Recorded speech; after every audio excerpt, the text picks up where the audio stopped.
Hi there. Every Sunday, a group of autistic people get together and drop in. It's an informal group, but some of the things that people say deserve a bigger audience. So they give us permission for us to put them in an edited reel, and that's what we're here for. Today's edited reel of the conversations that we have about our own autism. Cheers, enjoy. How's it going with you, Lucy? I was going to come into both of those meetings at the conference, but for some reason my brain decided to believe they were both at the same time, like they're going to be scheduled the same for every day. And I actually sat in this room for about 5 minutes on my own thinking, I think I might have got this wrong. Oh, did I cock up and not put it on the calendar? No, I think you did, and I think you explained it well enough. It's more that I think it's a bit of a me thing. I was doing other stuff. And then I thought, "Oh, look at the time," and it was the same time as the day before, and I thought, "That's the time I think it's scheduled for." But then when I look back, it was just me being a bit confuddled with my days. Yeah, look, don't worry about it. I made so many mistakes. I was on mute when I shouldn't have been on mute, and all kinds of things that made me worry that you guys didn't, get a fair shake of things. But between the lot of us, it couldn't have gone better. What you said, I've now downloaded and I've got it on, and I know that it's come out nicely. So it also made a real big difference in the room having you speaking out there at the background. Interestingly, having you and then also Ray with a couple of texts, and then on the next day when Ray was just there without texting, it also made a very valid kind of point to the whole thing. So no, nothing spoiled anything. Just really went well. Brilliant. It's really good to hear that, actually. I don't know why I was in such a faff. It was my dentist week. I still hadn't got over it. Yeah, I did a very similar thing to Lucy. It was like I was assuming it would be the same time the next day, and then I double checked my calendar because I had a couple of conflicting things on, and luckily realised it was earlier, around about lunchtime. So tuned in, and yeah, what you say about just being kind of silent during that second one was because that was a way to facilitate what you were doing because it was going so well. There was no need really to contribute. And it was, in a way, an example of what you were talking about in that second day, this idea of shutting up and letting things come, that experience. So, yeah, it wasn't a conscious thing on my part. It's just the way it went. It was a fortuitous thing. Basically, it seemed like there was a really good vibe in the room. So, and there was a point during the first one, I think, where it began to open up. And I imagine you felt that too. Contributions really helped, specifically Lucy's one, which was just, exemplary advocacy. So, and I'm glad you've recorded that because that was really a good piece she offered there. Thank you. I guess it's just the way that the conversation went and trying to just show them that this is another string to our bow rather being what we do all the time. And that if things come our way, then we will do them, depending on the merits of it. When I've heard you speak in an advocacy kind of position, Lucy, that you're almost a natural. I think I was discussing it with someone else recently that when you know what you want or kind of are in what you want, it just flows because it's very meaningful to you and it's honest and truthful and natural. I think it was with my employment advisor, in fact, we were speaking of this week about this idea of like just taking jobs for the sake of it and actually trying to discover one that you want. And so you have to know what you want before you can do that. And I very much feel that at certain times, and specifically this time, I think you knew what you wanted. Any time past 11 o'clock in the morning, I'm generally pretty coherent, actually. If it'd been early morning, then you wouldn't have got a sodding thing out of me. But I just felt the right place, right time. It was interesting to be part of it. I'd do it again. I think self-esteem wise, it was a really big deal. I think all of us got a boost out of this self-esteem wise. We were listened to, we were part of something. It was something that we were achieving together. I really think it was a valuable thing as autistic people to have got this done and made it happen for our own self-esteem. And I believe that the biggest real thing, the biggest crisis in autism of our age group is self-esteem and loneliness combined, those two things together. I really wish I could have been a fly on the wall. I had wanted to, but it just conflicted with a busy time with work, so I can't wait to hear what you said, Lucy. One thing I will say is that I read your Substack and realized, like, I knew it before, but you're such a good writer. And I'm curious, who are you in that picture? Oh, and the picture at the top, is that what you mean? Yeah, on your Substack this week when you were on tour with the band. Okay, so I am sort of a couple of rows down. I'm quite near the middle, next to a ginger guy that side of me. I'm in the middle of that blob, but I look really different to the way I look now. But thanks very much for the compliment on the writing. It's something that I really enjoy doing and have been for a number of months. Well, it's about a year now since I started this Substack. I've learnt to kind of pull my words back a little bit and maybe not always overwrite. Overwriting is a bad thing. People lose concentration. So, but I've learned all these things just by sitting down and doing them.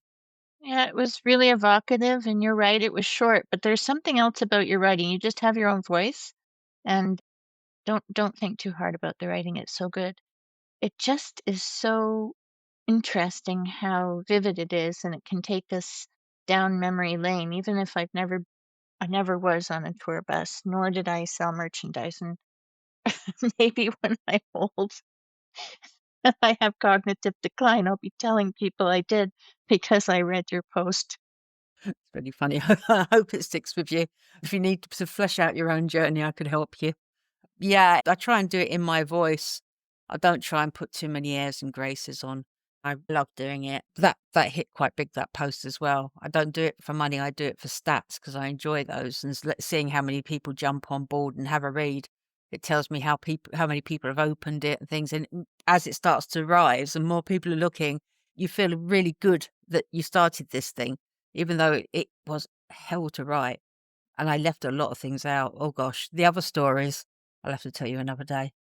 I was thinking, Lucy, as you spoke about the effects of, just being part of the entourage for the band, I mean, fully engaged, but, not exactly the band or performers, yourself, the effect it had on you.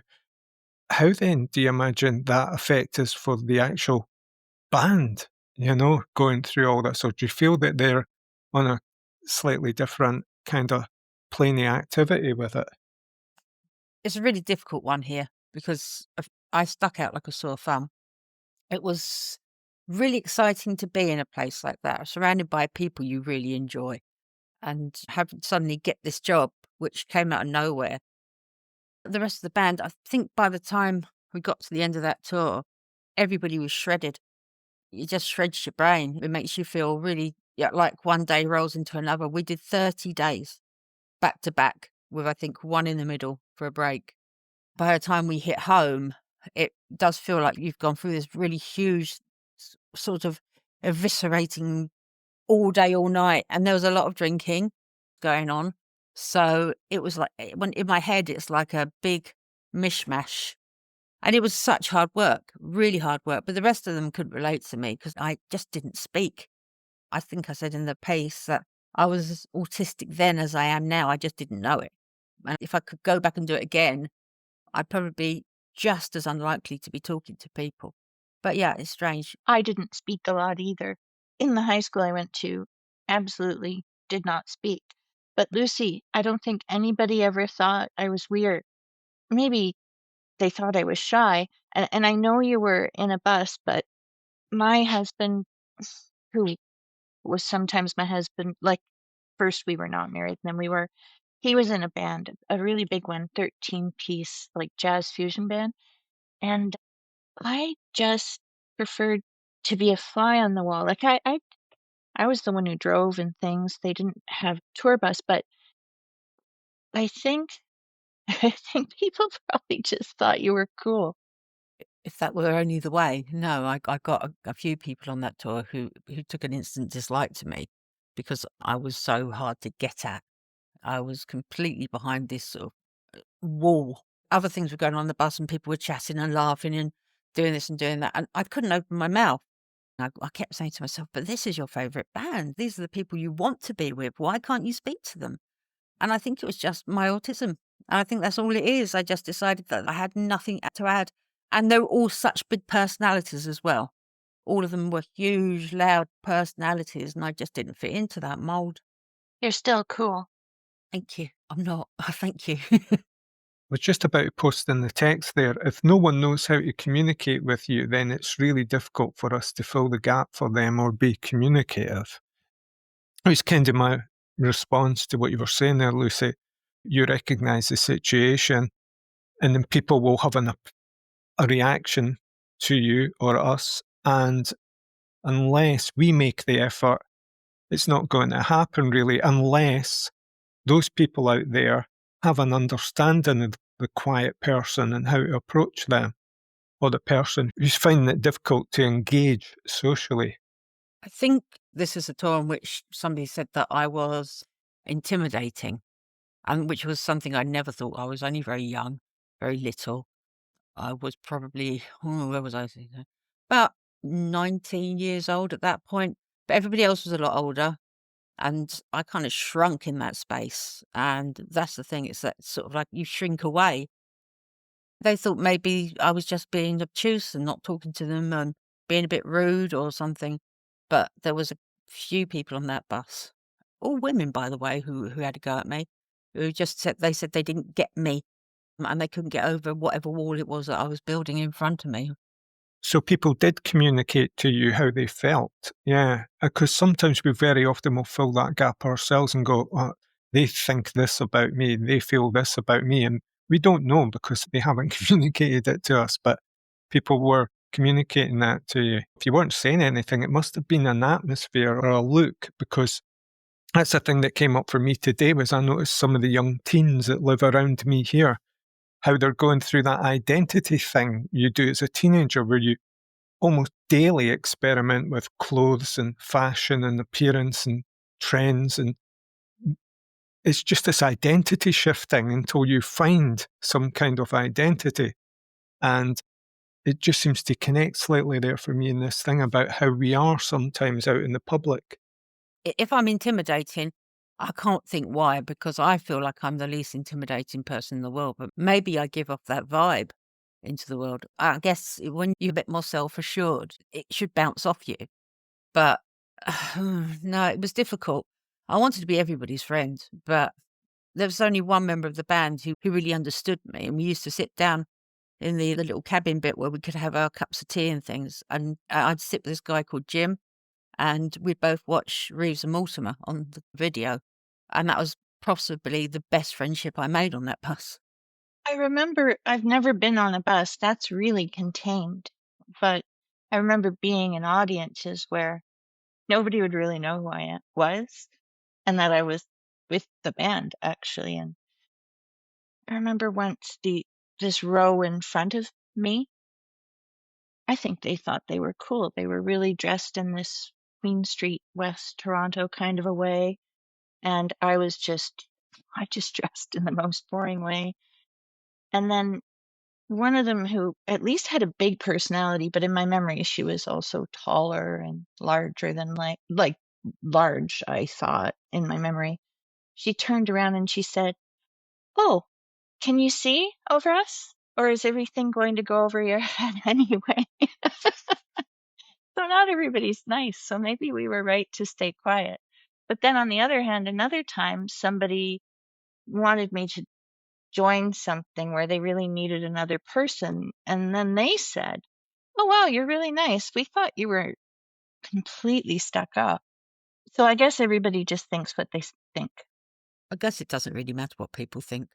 I don't care what people make of me anymore. Back then, maybe I was a little bit more self-conscious, and as for the way I dressed, that was something else. The clothing I had at the time, most of it made by me, kept me looking apart from a lot of people, because I think I wanted to be seen in one way or another, maybe clothing had something to do with it. That is that thing of wanting to connect, isn't it? Regardless of what we say or think, there is this kind of core reality of seeking some form of connection, eh? I had to sleep in a coffin bed on these coaches. The beds are so tiny, you can't sit up straight on them. It's quite an uncomfortable environment when I think there was like 30-something odd men and me, and so the atmosphere on that bus was quite masculine, and they were all joking around. I think the worst part about it really is that I was drinking like crazy to get through that tour. All the time. I started as soon as I woke up and stopped when I passed out, and that was an everyday thing. You lose yourself completely. I used to get paid for a job that was like a 12-hour day. I got £20 a day, so I must have been doing it for the love. Yeah, it doesn't sound like a very healthy environment, but there's this thing about your admiration for the people involved and the volunteering to be there. That in itself I see as a form of an attempt to connect to some kind of passion, say, or interest. Yeah, I did really want to be accepted.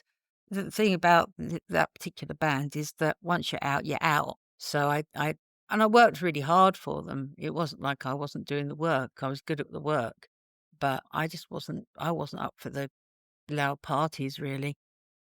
It was so much better that when I got home afterwards, I fell asleep, and I fell asleep for a long time because it's the first time I hadn't had to be aware of my surroundings all the time. Yeah, it kind of washed away some of that sort of scaredness because I was drunk. But I love that description you made of like how you didn't get it at first, what they were doing, and then one day it clicked for you, you got it and you were in. Well, my elder brother was playing me this stuff from the age of about 12, 13 at that point, and was looking at it and thinking it was terribly yucky, sort of like a yucky world. I didn't like it, and I think my brother used to play it to me as almost a little bit of as a joke on me. "Oh god, no, that's horrible. I don't like it. I don't like it." It finally clicked when I got the ticket to the gig, which he dragged me to, and then it was like I walked in and there was the universe there. There was this thing that I needed to be part of because everything about it was so me. It was it was lovely in parts. You ran away and joined the circus. Yeah, yeah, I ran away and joined the circus, but if it was a circus, I was I was one cleaning the dung up from behind the elephants. Robbie says, I spent most of my life trying to fit in. I never worked. In the end, I stopped trying. He continues, people are often afraid of me because they think I am angry when actually I'm anxious, and they assume that I'm going to be violent. I think what Robbie said there in the text is a wee bit similar to something Lucy was saying too about people can get this impression of you that you're maybe a bit intense. And I can't really tell from photographs I've seen of Robbie. I assume he's quite a tall guy, and that itself, physical impressions people have. But Robbie's also written there in the text, I have written since 1997 trying to find a way to connect with people, first with writers' groups, then on Facebook pages. Robbie's been going over some of his old poetry and posts it on Facebook, and it's really good stuff. And it does go way, way back to then, which is almost like another world, the late 90s. It's not that far away, but it is. And really, we weren't so tuned into the digital world or the internet. Some of us were, but it wasn't commonplace as a mode of communication.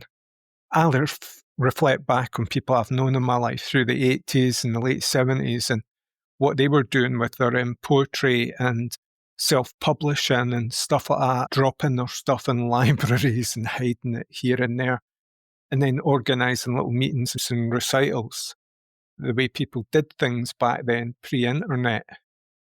I've just got to say, Robbie, I think you have more followers than I have on social media.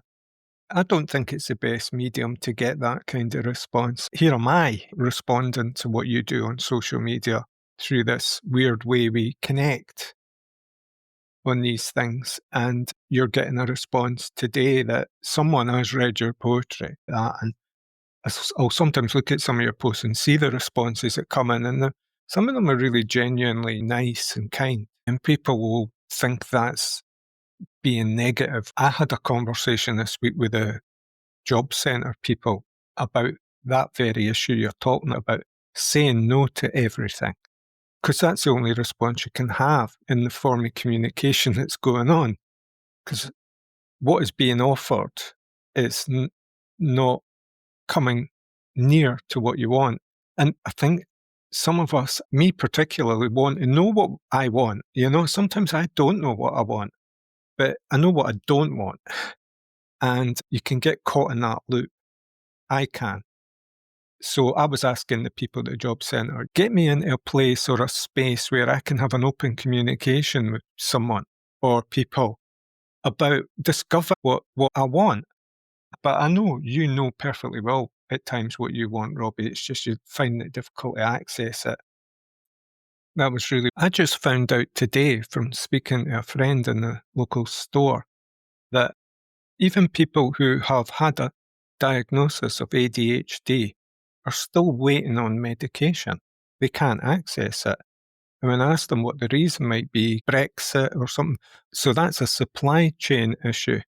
But I'd always thought the long-term wait for an ADHD assessment was the thing that kick-started your access to medication, which is why a lot of people were on that waiting list. But apparently not. Thanks for that response, Robbie. That opens up things for me that it's more than medication, it's adjustments as well. I was just thinking about that post you put up on Facebook for me, the one about where you said I was a media magnet, which actually made me feel quite proud of myself, really. Sorry, did you say proud of yourself? Yeah, proud of myself that I am a media magnet. You know, I thought you said made you feel bad about yourself, and that kind of brought out something that's quite core for me. Is like, I really hate it when I make somebody feel bad. No, I was pleased. I've got to admit, I've been on every TV channel before they had all the others on and Sky and all that lot. I've been on the BBC and ITV and Channel 4 and all sorts. I do random interviews in the streets. If somebody pushes a microphone in my face, then I'll speak to them. And that happened a lot around when we had the Novichok incident here in Salisbury, our little mini lockdown. And I was working in a local government building and they thought that I would know everything there was to know about it, which I didn't. But I did a lot of talking to camera during that time. And I actually quite enjoy doing it. It feels like a really surreal thing.